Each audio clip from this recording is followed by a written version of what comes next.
Good evening.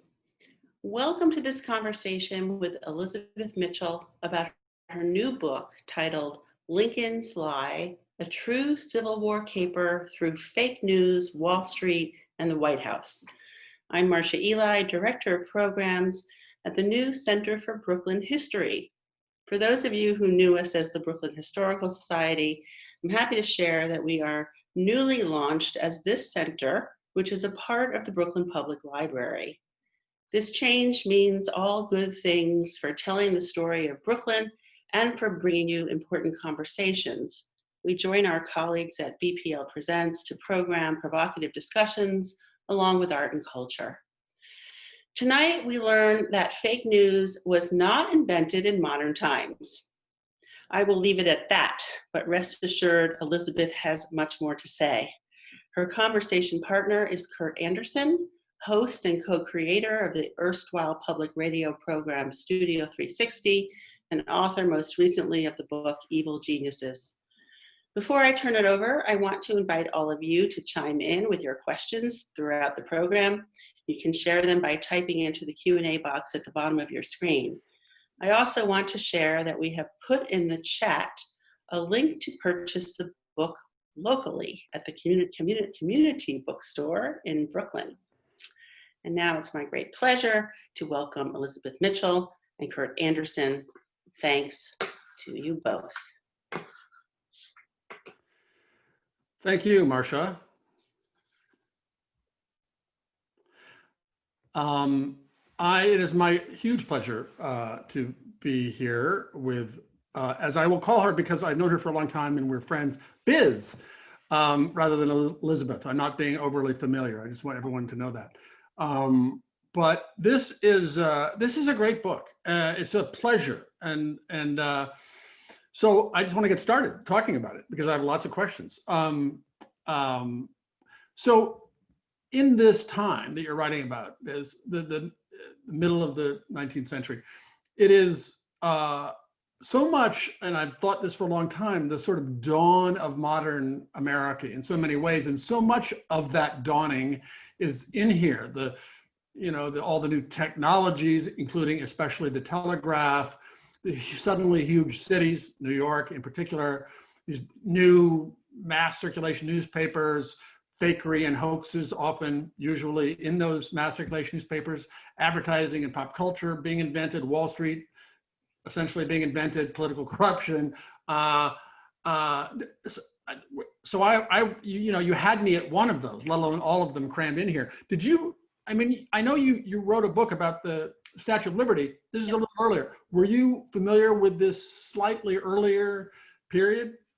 Not as much as I should have been probably, but I had the same sense when I was doing the research of what you're describing. I felt like what was helpful for people reading it today is that it's almost like being at the Big Bang, like you get to see the small scale of everything that's going on now. So for example, when you're looking at Wall Street corruption, you don't have to look across, zillions of offerings. You're looking at essentially gold and, gold against the greenback. And you can see how Americans were operating even then in this way that was sort of, taking advantage of the country's misery to make a big profit. And by the way, given where we are figuratively here in Brooklyn, there's some main action, and the main player is in Brooklyn. Yeah, I think that's pretty interesting that basically one of the key figures is this journalist, Joseph Howard, and he happens to be sort of extremely well connected in Brooklyn. He's he had worked as a sort of assistant for Henry Ward Beecher, who was the Billy Graham of his day, the preacher who would bring thousands to the streets of Brooklyn every Sunday. They would go to Plymouth Church and hear the preaching. And he was a player, a connected person in that whole world. And he ends up at the Brooklyn Eagle at the time that the book opens. Yeah, no, I'm going to talk about him later. He's an amazing character and a great anti-hero. all the characters are, including Joe Howard, are so imperfect. Are as you cast them, certainly all in shades of gray, like in good fiction, including Saint Abraham Lincoln, who is, I don't think less of him after reading your book, but there are. I am more aware of his full human frailty, given this particular story that you tell of him and his involvement. And this story, again, is extraordinary. I mean, I wrote a novel set a little before and did lots in New York, and I did lots of research for that. I wrote a history of America and its predilection for falsehood and fantasy and fakery of various kinds, and including in the 19th century. Didn't come across this story, so it was just a joy and revelation to me. Had you known of this story? Is that how it began? Did you just sort of come across this nutty story and say, this is a book? Well, yeah, I mean, basically when I was doing the research for Liberty's Torch, which is, that in itself was a upset of the version of history that I had grown up with. I thought in that case that the French government gave it to the American government, and it was just this, sort of contract between countries. But really what it was is one egotistical artist coming over here, knowing no one, and pitching the idea of a colossus, and so it tracks that whole adventure. So on that adventure, there's this moment when, they can't raise funds in the United States. They've got the body of the statue, but no pedestal to put it on. And it comes down to Joseph Pulitzer, who has The World, which is this scrappy little nothing paper, essentially, when he buys it. And he decides, well, I'm going to take this on as my project. It's going to be the little man against the, tycoons, and raise money that way. Now, he bought it for a pittance. And I thought, why was that? It turns out that it was so shamed by this thing that happened in 1864 of running a false proclamation that it could never really recover where it had been before. And then I come across Abraham Lincoln, got so enraged at this fake proclamation that was run in their paper. He sent military into the newspaper offices and arrested all the newspaper editors. And as someone who's, worked at Penn American Center for writers, First Amendment rights, and then was in journalism all, my life, I basically was shocked. I mean, this is not the Abraham Lincoln I have known. So it became interesting to go, I put it to the side, but then how those ideas are, they still have a life or something buzzing in them. And so I went back and started tracking it. And then the story was just so much crazier than anything I could have imagined. I mean, the twists and turns of it. And so, that's just kept me going. No, it's amazing. And we'll get deeper into these various things in the time allotted. But in terms of the resonance, you mentioned the Wall Street speculation and corruption. I mean, but also leaks out of the White House, fake news, a controversial, fancy dressed up first lady. It goes on and on. Competing conspiracy theories. Yeah. We could be reading about today. Yes. In this history from 150 years ago.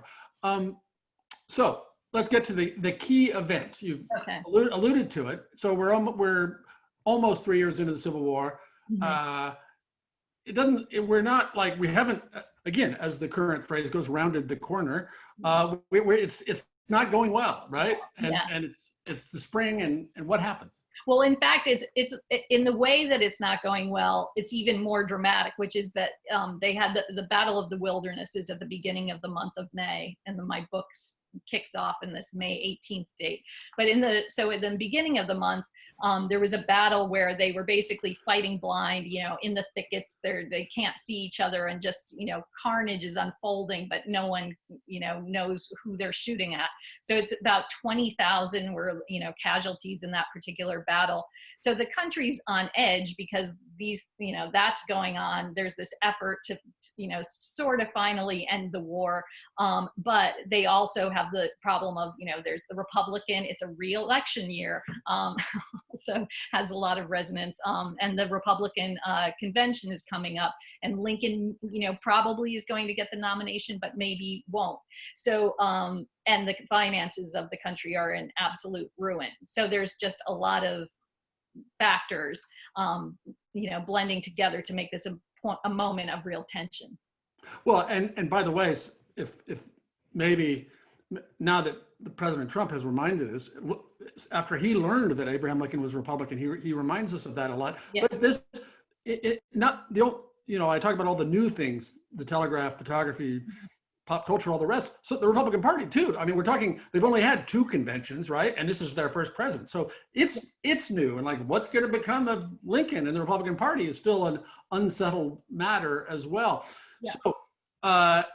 So the hoax, the forgery, what, I mean, I don't want to give it all away all at once, but in the middle of the night, all these newspapers, most of which are clustered around, for those in New York and who know Manhattan, essentially just around City Hall, just south of City Hall.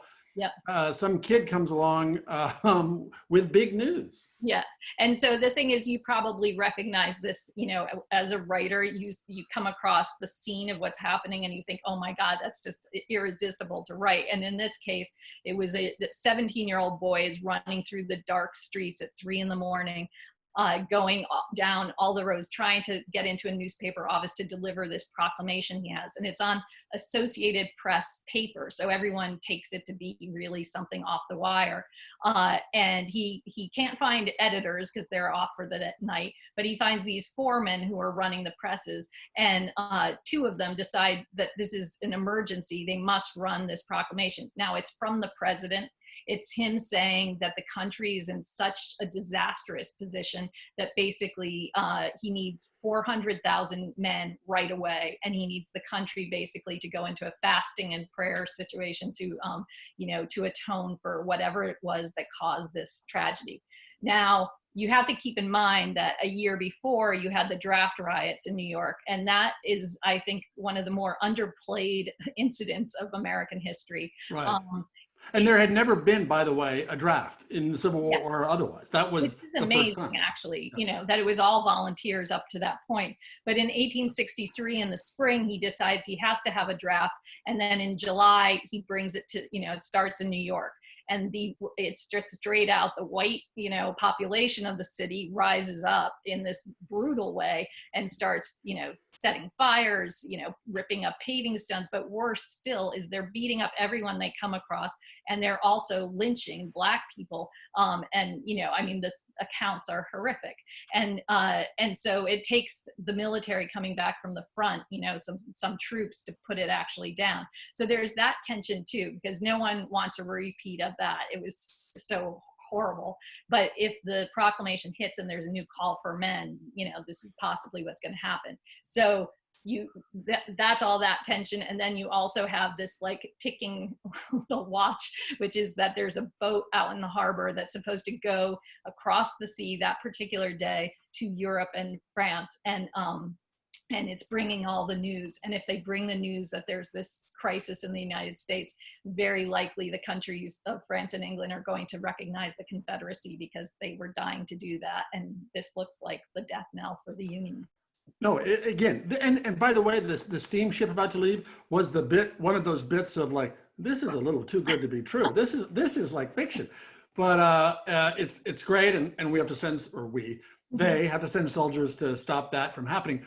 It did have an effect. I mean, even though it was shown to be and understood to be a hoax pretty quickly, very quickly actually, it had big effects on Wall Street financially in the price of gold, right? Yeah, you didn't need it to have an effect for too long on Wall Street for people to make a fortune, because basically if you bought the day before, if you were holding gold, it went skyrocketing in the morning, and then you sold, and you had pocketed this profit before the news was proved to be false. So clearly people were making a fortune. They said like down on Wall Street, the roar around the gold room was like Gladiator stadium or something.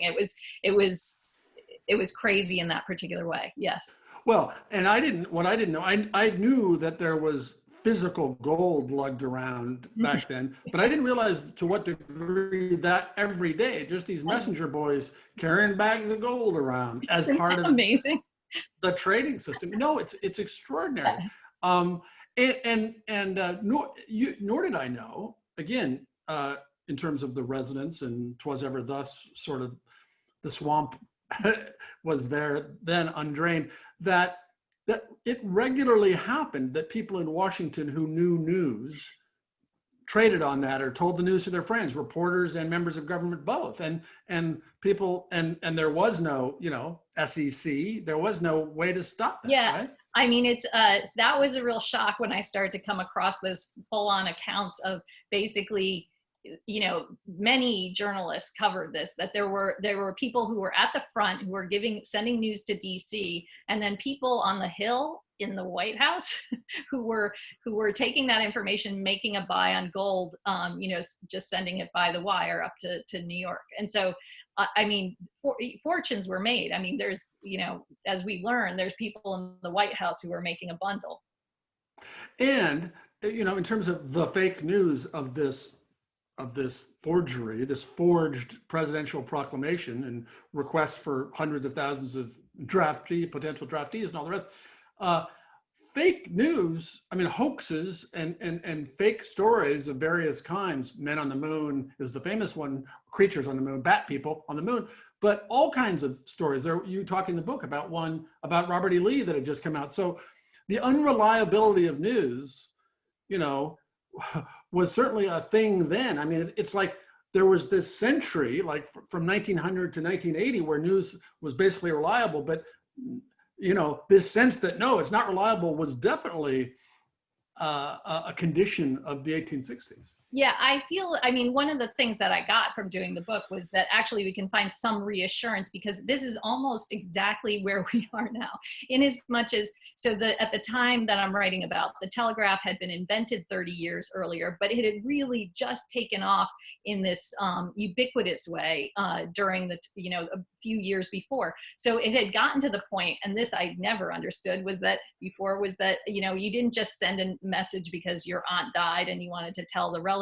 It wasn't just a somber, serious thing like that. It'd be if we were going to meet for dinner and I decided we wanted to go to the theater instead, you would do it by telegraph, within the city. So it was used frequently that way. But the other thing that I found fascinating is that Samuel Morse, who invented the telegraph, originally thought that it was going to bind the country together. And then he realized that actually it was causing these tremendous divisions, because now people understood that their neighbors or across the states didn't share their point of view. And suddenly it was actually dividing the country. And so he actually started a society that was meant to knit it back together, but they didn't have much success. Yeah, that genie was out of the bottle. Again, a familiar thing. And I mean, I remember reading years ago a book called Victorian Internet about the telegraph and how it really was that, as you say. I mean, let's meet at Astor's, or whatever. And so much about this particular story, because it is so telegraph dependent in various ways, of the how quickly it affected Wall Street, how quickly the president reacted, all of the speed of it. Yes. And this couldn't have happened 20 years earlier, right? That's Before right. the telegraph, it wouldn't have happened. Because they could have stamped it out so quick, before the paper trundled over to the to the cart or whatever to drive to another state. They would have been able to stop it. But in this case, the telegraph immediately was picking it up. In fact, the AP, who knew that it wasn't correct, it was sending it across the country. So then it took a very long time for that to be recovered. I mean, at the end of the book, I have a list of some of the incredible violence that was perpetrated against newspapers. But one of them that's in there is like this poor paper that got the information down, and I think it was New Orleans, ran it, and then they were shut down by the government for good, because and it went overseas, even though it was stopped. Well, and again, I was reminded what I didn't know until I was researching my novel set in this period, is that the Associated Press, which was new at the time, had been created, this confederation of newspapers, in order to cooperate around the telegraph. Yeah. Right? Because it was so expensive back in 1846. By the time you're writing, it was cheap. But that's how it began. So it is this, again, like so much today in the news and in Facebook and everything else. Mm-hmm. The information, the new age of information was being transformed by this new technology. Yes. And there was a thing too where they would they'd get telegraphic information from the front. And I thought this was something we could use this now, I think, which is that it would say, this is important if true. And it was, it's like a holding pattern, you know, like we got this little glimpse and you're going to have to check and see if this is actually going to pan out. But people were fine with that. They just figured, okay, at least I have a, you know, maybe an inkling of what's going on down at the front. And so Lincoln did not send this proclamation. It was a fake. Why people did it, people, all kinds of theories. It was the Democrats against the Republicans. It was Republicans to beat the Democrats. It was the Confederates to make the Europeans recognize them. Or it was a financial scam. Mm-hmm. Whatever, they didn't know immediately. They had everybody had theories and beliefs. But Abraham Lincoln was, as you described him, like as pissed off as he'd ever been about anything. Yeah. Right? I mean, that's kind of an amazing thing too, to come across that in the research. Cause you know, because you think, I wish I could have a view into what he thought. And then you have this witness who says he was the angriest that he'd ever been in his whole presidency, which is pretty extraordinary when you consider everything that had happened in his presidency. So it points to something that meant an awful lot to him. It wasn't just your average shenanigan. Right. And so again, the big bad thing I knew in my superficial knowledge of Abraham Lincoln during the Civil War was that they passed this law suspending habeas corpus, so you could arrest people and keep them in jail without a trial and due process because we're in a war, Civil War. But I mean, there was a lot of authoritarian instincts indulged. And in this instance, right? I mean, you know, taking over the telegraph companies, arresting these editors and publishers who published it, the whole 9 yards. Well, one of the things that was that I thought was, you know, you could see why people would be afraid, which was that when he first took office, one of his first things was he asked for every telegraph message that had been sent for the previous year. I mean, not even in his presidency, you know. So I think that would send off, you know, people would be terrified in New York or wherever if that were to happen now. Right. No, it was like the NSA of 1860. Yeah, exactly. Yeah. Yes. With it being very public, like you know, we've got them now. Whereas we just have to suspect. Yeah. I also, in terms of hadn't known about Abraham Lincoln is and it's relevant obviously to this story, what a press manipulator he'd been since his 20s, since he was a kid starting out barely in politics, right? I know. I mean, I think you and I, who have come up in magazines and all that, find with, you know, it's pretty surprising. I mean, not only was he writing anonymous letters and, you know, and against his opponents in the courtroom. I mean, that seems shocking. And then, you know, posing as Rebecca against someone he had a political beef with back in Illinois. And this Rebecca, you know, went on to smear the political opponent about, you know, things down to infidelities and, but one of the more surprising ones, and this was, you know, Michael Burlingame and Harold Holzer had come across this contract that he had drawn up at the time of the 1860 campaign, buying this German language newspaper in the center of the country because he knew that the German language vote was going to mean a whole lot. And even the Republican Party out there wouldn't give him the money because they thought it was such a scandal to try and do. So he did it secretly on his own and bought the paper, and it had a contract that he could stop it if they did anything against the Republican Party. No, it's just amazing. And then even as president, he's having his staff members write anonymous pieces. Right? Yeah. And maybe even he did too. I mean, there's that one letter between an editor at a Philadelphia paper to one of the members of his cabinet. And he says, I'm enclosing the president's article in case you haven't seen it. And it's not the sort of article that's about him. It's his views. And if, you know, it seems as if it was one of the staff members, it would have been stated in a different way. In fact, I actually, Michael Burlingame is apparently interested in finding like technology to go and see all the anonymous letters, to search them to see if they have Lincolnian fingerprints. Huh. And he, by the way, he and Harold Holzer are big Lincoln historians. Yeah, very, yeah. So this hoax, as I said, is done within 24 hours, right? I mean, everybody knew, oh no, this didn't really happen. And then there's this other side character, this federal marshal, this sort of Elliot Ness guy, who said the New York Fed guy, who sends out his team of detectives, and they find all the evidence, and 2 days later they arrest Joe Howard, the journalist. By the way, 10-minute walk from what we used to know as the Brooklyn Historical Society building. I noticed on Willow Street. So Joe Howard, he, as I say, he's this fantastic character. You said he's from this really well-connected Republican family, a mentored employee, I guess, right, of Reverend Beecher. Yeah.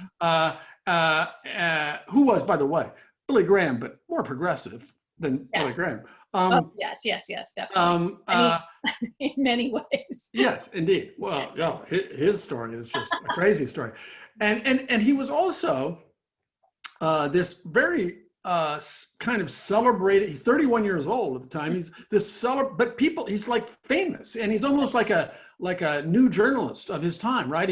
He inserts himself in the stories. He has kind of a Tom Wolfian, trademark look. Even he was. I mean, even if he hadn't done this, he'd be kind of a great character. Yeah.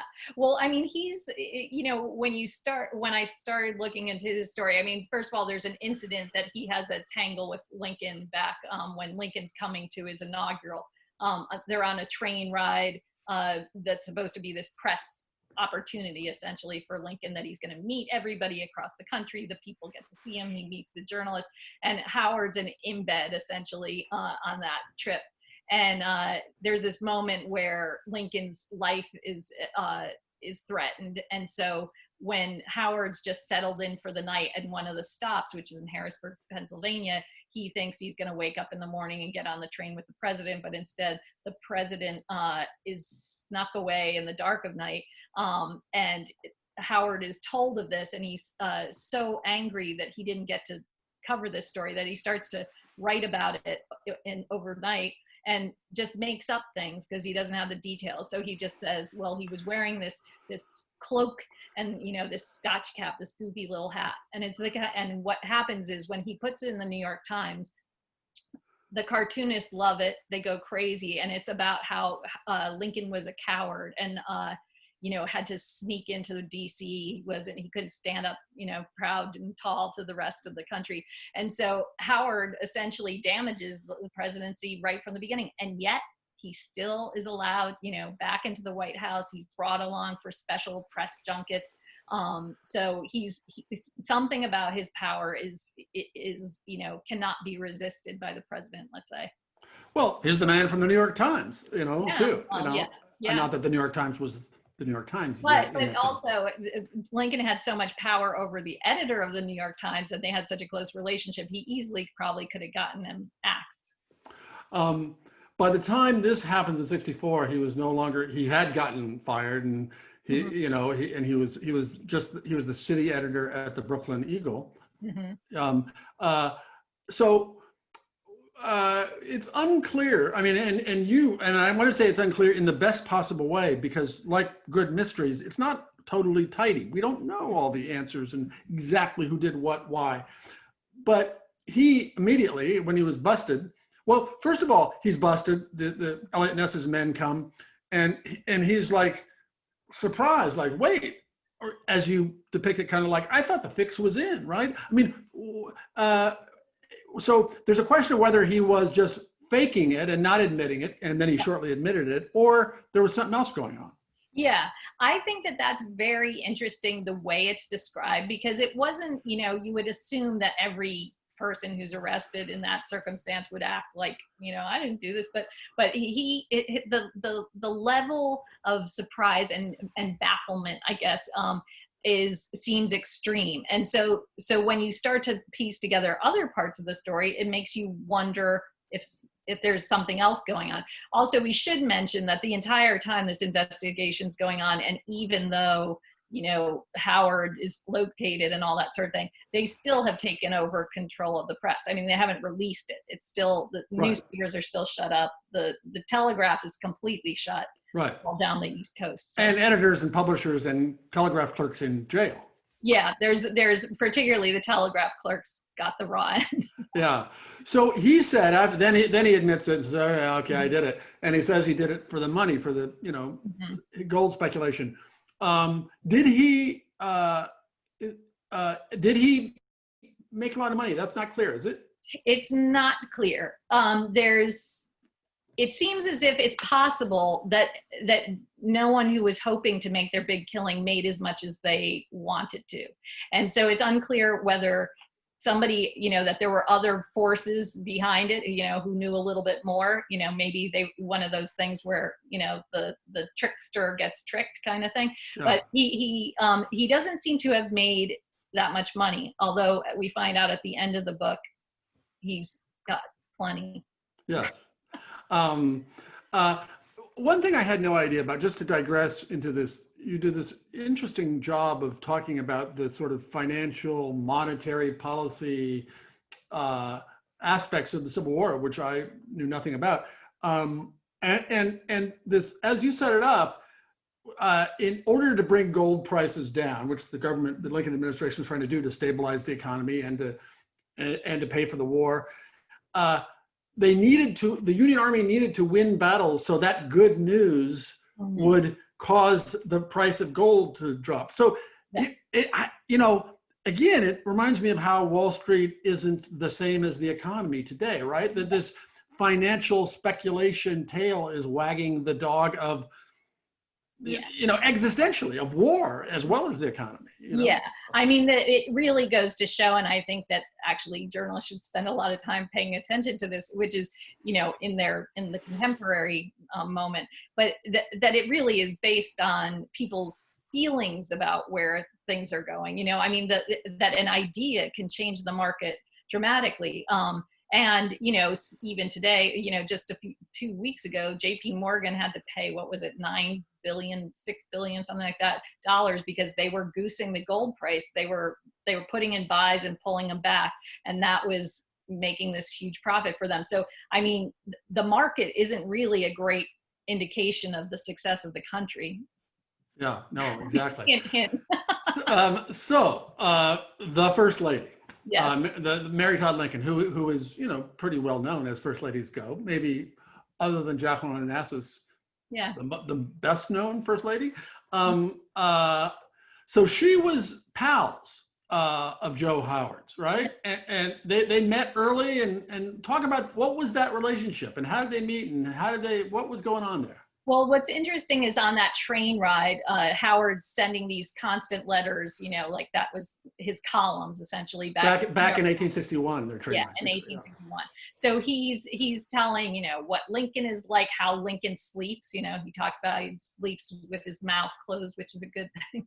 But he also talks about Mary Todd, and Mary Todd got a lot of terrible press because she was kind of considered this bumpkin, who she didn't fit in with the New York and DC society. And she was outspoken and all these other things. And so, but he writes this very flattering portrait of her, that she's brilliant, that she's, he's amazed at her grace and her, appearance and all these other things. And so she must have loved that. And there's a history you find of flatterers doing very, very well with her. I mean, she's so insecure that if somebody says something nice, she'll kind of give them anything. And so there's a lot of stuff that goes on in those early years in the presidency where she seems to be making side deals with people, paying them to cover up debts of hers, or, even when people want a new position in the White House, it seems as if she's making deals to help get them those positions. So he fits very much the profile of the type of person she was getting in trouble with. Extremely witty, irreverent, charming, young, so socialite, yeah. And then I came across, in this account that he was one of her greatest confidants back at the, in that early period. So your theory of the case is that she's probably kind of an accomplice. Yeah. Well, so the thing is that number one, she already had been accused of leaking information. There was when Abraham Lincoln was giving his address to Congress, which we now know of as the State of the Union address. It was just a hand delivered thing. You didn't present it in the way we have now. But someone leaked that address, parts of it, to the New York newspapers. And when there was an investigation in Congress, it all started pointing towards her. All the people who were involved were her cronies. People were saying directly that, you know, that she had done it. And so they wanted to call her in for questioning, but it was right when their young son was in his deathbed in the White House with what seems to be typhoid. And so there's this incredible moment where Abraham Lincoln just appears in, you know, on the Hill in the room where they're discussing this investigation. And he says, I know of no treasonous activity, you know, of my family members. And so apparently they're so struck by the sorrow on his face and the fact that he shows up that they drop investigating her. But so there was already that issue. But the big smoking gun, you know, I mean, there's others that you can see in the book, but the big smoking gun is she's in incredible debt that spring. Like $1 million in Yeah. modern standards of dresses, basically. Yeah, it's wild. And so we have this letter of she writes to one of her creditors who she, you know, owes in the realm of $26,000, which at that time was a wild amount of money, that she's going to have the money for him in a few weeks. Now, it wasn't very easy to be making a fortune in a few weeks during the Civil War. And so, so there's, you know, so she had to have been coming up with some scheme. And there's this communication between, she's just come from New York. There's, you know, all this kind of coming and going of correspondence and travel. And yeah, and I don't know if we've mentioned this yet, that it turns out that actually Abraham Lincoln that very day had written, of May 18th, had written an order for 300,000 troops to go to the front. And he wrote the whole thing out, he signed it, and he put it in his drawer and never sent it. And so now, because we have access to the archives, we see that that was happening. So this story that went out as 400,000 that day, likely the reason for his fury was he thought, how the hell did that get from my desk up to New York? And one of the reasons we can see that he thought that is because the first thing he did was shut down. First, he checked the War Department telegraph, which was right near the White House. And the second thing was to shut down the DC telegraph going to New York. So and what Joe Howard did, perhaps, and pretty persuasively to me, based on Mary Todd leaking to him, is create this kind of elaborate, fulsome, purple prose version of what he imagined such a proclamation might be. Yes. And the other thing is that there were, Lincoln was known for writing proclamations. Like, he wrote a lot of them to the point where people made fun of him for it. And many of them were really purple. Like the one 2 years before was about how everyone had to repent of their sins, you know, every American, and, you know, and all this sort of stuff. So it wasn't totally out of tone. And then, and then all of his various versions of why he did it never really matched up. Like, for example, at one point he said, oh, I just did it as a joke, but there was nothing funny about that particular proclamation. I mean, he wrote funny pieces for other places, but this was not funny. Yeah. Although then, when 3 months later, after this, after his friend Reverend Henry Ward Beecher, Joe Howard's mentor, and Howard's father go to Washington and say, "Come on, let the kid off the hook." He does. He says, "Okay, fine. He's out of jail. We're not going to put him on trial. It's all good." And you suggest that maybe because Lincoln did have a sense of humor after he'd calmed down, although we're still in the middle of the Civil War, he decided he was kind of amused by the whole prank. I mean, there's that possibility, but the other thing is when Mary Todd was stood accused of this other leak, the person who did the leak for her crony, ended up getting a sinecure position within the government. So it was almost like a payoff to, if you keep quiet, we'll, or, at least take the fall in a certain way, but don't say anything after that. You'll get this job forever, which was a weird thing to do. I mean, if the guy leaked the document, you don't give him a great position. So, and then weirdly, Joseph Howard gets given this incredible position in the government right after he gets out. And the greatest, I mean, you probably have had these moments, but there was this moment when I'm going to the archives at Princeton and going through Joseph Howard's papers. And unfortunately, I think it was 1898, there was a fire at the hotel where he lived. And everything was apparently destroyed from it. It was a very famous fire, actually. Everything was destroyed. He writes to other people about how he lost everything, and and there were so many things people would have, killed to see that he had.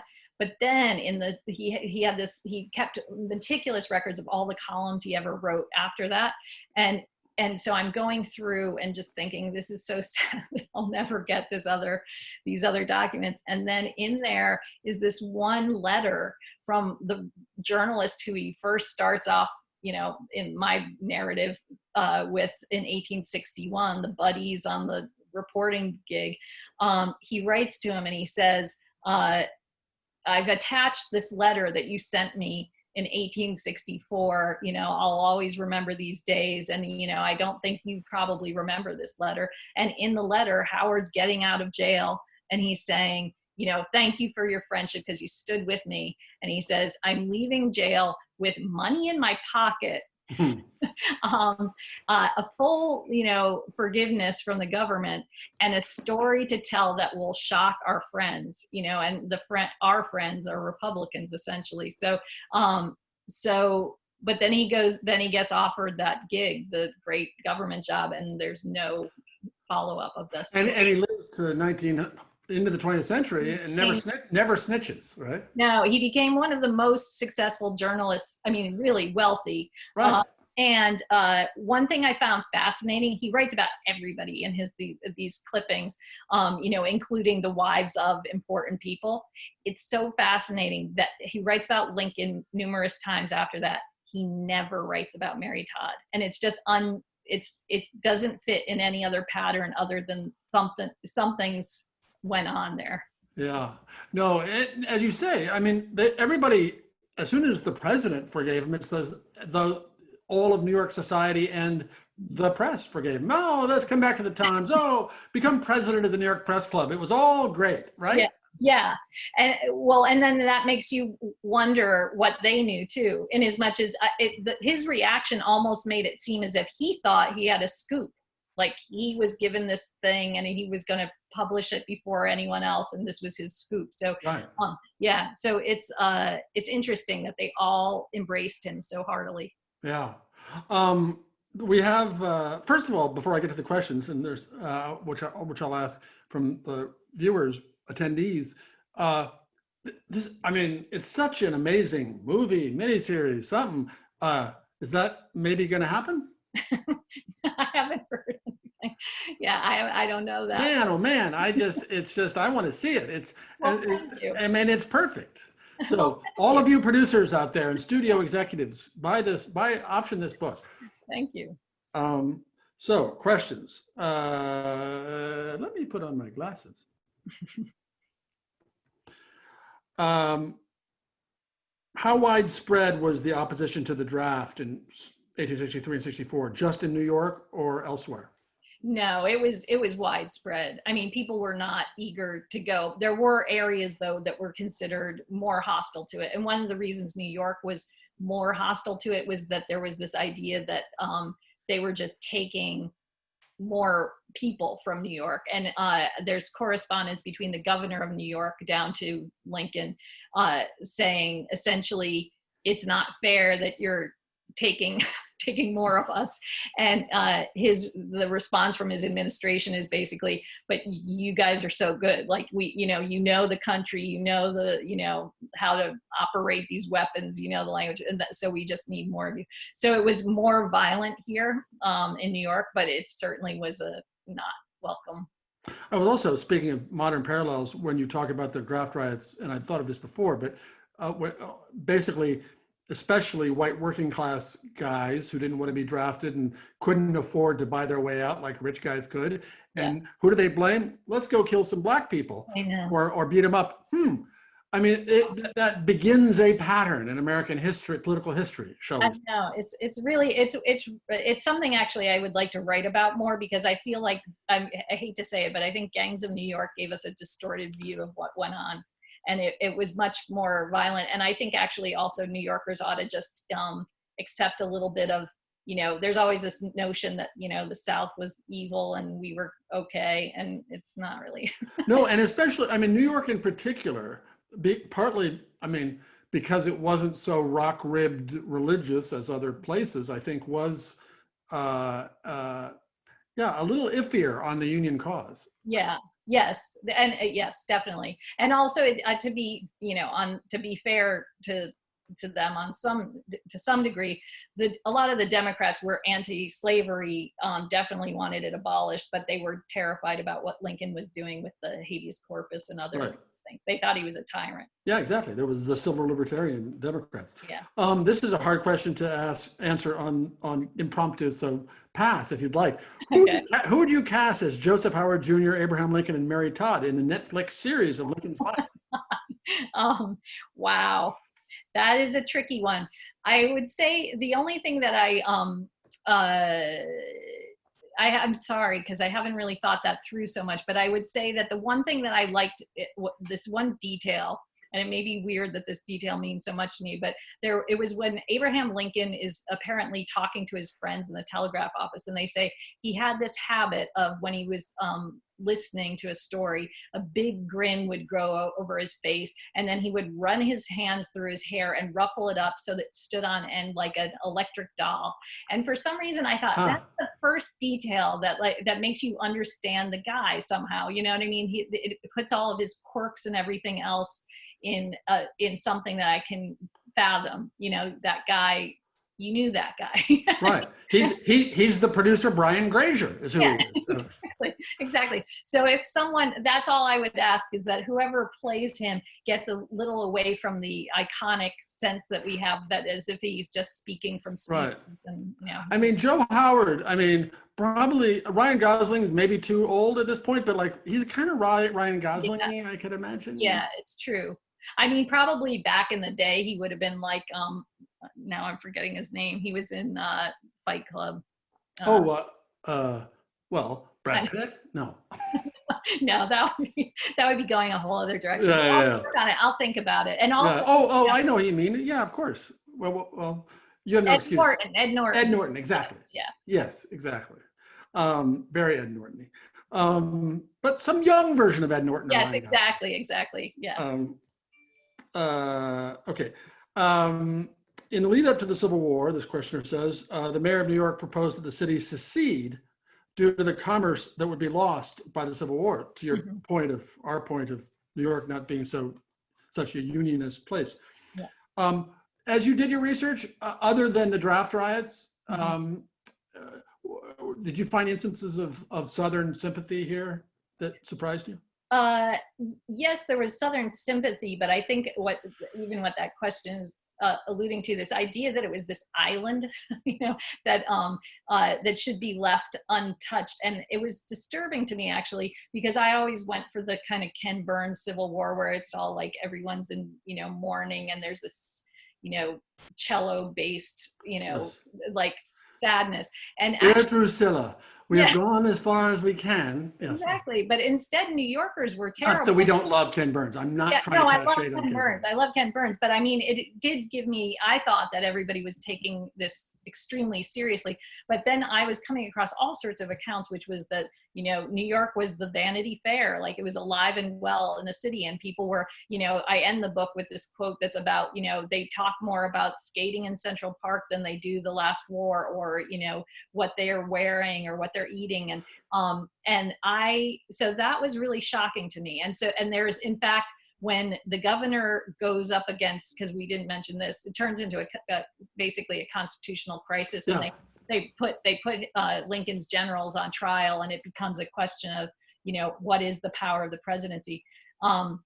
The governor says, you're really messing up, because if you make it look as if New York can't keep a protected commerce, then we're done for, because this is the entirety of, the country's stability. And so I think that's interesting how much, New York's position as like, let's leave this economic powerhouse to its own devices, no matter what happens across the country. Well, and I wasn't entirely aware until I read your book about how, as you say, the kind of blithe, gay, party, expensive dress life was going on, business as usual. In fact, the rich were richer because of all the speculative fortunes they were making from the war. There was actually a moment, I didn't include this in the book, but there's a moment where a bunch of people go to Abraham Lincoln to say, will you make a vow that you're not going to buy foreign goods? This also sounds familiar, but because basically they have to be bought in gold, the gold goes overseas, etc. And he won't make that promise. And it's basically because they figure he can't control his wife, and his wife is, going to keep buying these goods. But I think it's interesting that was a political cause at the time, like, stop being so frivolous. Yeah. There's a question about McClellan, the general, of course, he famously fired early in the war, who was then running against him. And you talk a little bit about what one of the theories was, that maybe this was a way to make the war look even worse, and so McClellan would have a chance. The questioner asks if there was if you found any evidence that Lincoln's campaign drummed up fake news to influence voters, so to win the election. Well, yeah, I mean, it's unclear which news was in that category, but the one interesting thing is that the newspaper editor who is, the order comes for his arrest, his wife happens to be up in Hartford at the time. And so there's this amazing correspondence between them, even multiple letters a day. So you get to see what they're thinking. And she is very big on the conspiracy. So she believes actually that Lincoln did it, and so that he could shut down the two Democratic papers right at the time of the Republican convention, which would make him the purveyor of the fake news, just so that he could make those arrests and shut them up. Right. No, we probably should have mentioned that the two papers who fell for it. But that's the thing, as you tell it, just they happened to fall for it, and they were both Democratic papers, which sort of cast doubt on that conspiracy theory. Well, and also they say if they rejected the president's orders and then it turned out that they were true, they would look like they were traitors and would have gotten, hammered for that. Yeah. Can you talk a little bit, this questioner asks, about how you transform historical research into such lucid storytelling? Oh, that's very nice. I think that first of all, it's okay, to be honest, I'm thinking about the readers. I mean, when I started to go through this research, I thought, wouldn't that be a great thing if you could tell history in a way that the narrative is is pulling you through? And I like history too, where the main delight I get is trying to put yourself in the position of the people who had no idea how it was going to turn out, so because that is really the experience. It's similar to now. We don't know who's going to win. We don't know when the pandemic's going to end. Like all of these sorts of, cliffhangers, they were living with those too. And so I was basically trying to inhabit that. And then I was coming across such great writing, like there's, and such great details that it was just, I wanted to make sure that people got that view. I mean, one of my favorite publications ended up being Telegraph Age, because the telegraph operators wrote beautiful accounts of even funny incidents when they're in jail, like their crazy adventures in the terrible jails of America. Well, and the other fantastic thing you do by keeping this focus on this story, I mean, you digress and you explain the financial system in ways that you need to explain it, but it's so focused and therefore for telling this epic tale kind of concise. So hats off on that. A questioner says, was there strong opposition to Lincoln's manipulation of the media Yeah. Yes, Right. yes, very much so. And in fact, the all those editors go wild on writing these furious takedowns of what he was doing, particularly at his actions in shutting down those newspapers. And then, even the competitors join in for the most part to say that, he's a nightmare. But also, I will say that many of these things we only learned now. We didn't know that his staff was anonymously writing for the paper. Everyone just thought it was a reporter who was writing those stories. And it's only because historians are starting to piece together the documents, from the files. Like you go to, John Hayes' files, and you find these articles that then we see were in the papers without any byline. Which is kind of amazing, since we think of history within 20 or 30 years is going to be written. Here we are 160 years later, still figuring it out, right? And there's still more to come, because Yeah. there's letters that get bought by collectors and no one sees them. There are some Mary Todd ones we would all love to see, I think. Right.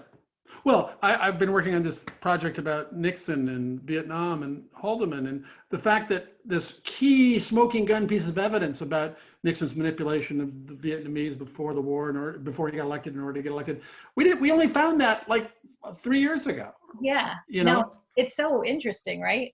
And you can, I have friends who are historians who, there's stuff that's coming up in the next year in their books that will blow people's minds, because they're going through an archive and they just were the only person to look in that particular folder. Right. Wow. So now you've written, two 19th century American history books. Are you now a 19th century American historian? I don't know. It's very weird. I never intended it to go this way, but it's just that basically, I love reporting, and I normally would be a reporter out talking to people who are living, but circumstances made me start to look into particular stories. And then because we're at this sort of golden age of things coming into digital view, it's almost irresistible, because you're getting a view of these important moments in history that otherwise wouldn't be told. And also, there's, I've done stuff like this woman who's the first female detective in US history, and you do come across particularly women who are, their stories haven't been told yet. So I don't know. I haven't committed, but yeah, it's somewhat irresistible. She sounds great, whoever she is. She's very cool. Yeah. And finally, one last question that very courteously brings in my most recent book into the question. Based on your research and Kurt's proclamation in Evil Geniuses that we are facing a fourth testing, what would a new civil war look like? What would catalyze it? I'm hoping we don't get there. What about you, Kurt? Yeah, I'm pretty much hoping against that, Biz. Yeah. But I of course, reading your book, I was, I thought of that same thing, and of how quickly it went from, nah, we're not going to have a civil war, to here we are having a civil war. There's one interesting thing where Lincoln says in one of his letters, the reason he has to do what he's doing is because there was a conspiracy for 30 years. The conspirators were at work for 30 years trying to divide the country. And your book, certainly, which is incredible. I love it. Thanks. It's one of the funniest, most pleasurable ways to receive terrifying news. That's happy to be of service, ma'am. So, but I think that you're basically describing a 30-year conspiracy. I would say your book also, though, has that one benefit of saying you don't have to go civil war, just learn from the people who made this happen. And yeah, unless they have made it so difficult to actually have a functioning democracy because of the oligarchic corruption that it's impossible. And that's the bad circumstance. I do feel like, I don't want to say this because then cut to January 10th, but I don't think, I don't know. I feel like a violent civil war is not going to happen anytime soon. I can imagine outbreaks of violence. I think outbreaks of at least fist fights and stuff in the next few weeks is quite likely. Yeah. But, the thing about a civil war, this civil war, and I was, again, one of the reasons this is a great story, your book, Lincoln's Lie, on its own, but of course, it's again and again and again, one thinks like, yeah, now. But you know, there was a big issue, right? It wasn't just this vague cultural war thing. It was slavery and economics. Yes. Or, you know, and so there is no equivalent issue. As angry and divided and two worlds and alternative facts as we are, yeah, you know, there's not that. Yes. I think that, I agree completely. I mean, that the stakes obviously then were so much bigger. But I think the reason why people get anxious is because the attempts on power grabs are so extreme. It does make people nervous about what is that story that we're missing. Like, is there something we hadn't really thought through of what would be the motivation that would be akin to, you know, a slavery-based society? I mean, Yeah. But since the president has done more for African Americans than any president, with the possible exception of Abraham Lincoln, we'll probably be okay. That's right. Do we end on that note? Yeah. This was a great pleasure, and I can't. I mean, it's just such in every respect, a pleasure. And yes, I was a perfect audience member for this book because of my pre-existing interest in everything it's about. But man, it's a great story, and it's a great piece of almost entirely unknown history. So congratulations. Well, thank you so much, Kurt. It's an honor to be here with you. Great. Well, it was a fun way to spend a Tuesday night. Take care. You too. Bye. Goodbye, everyone. Bye. Thank you, everyone.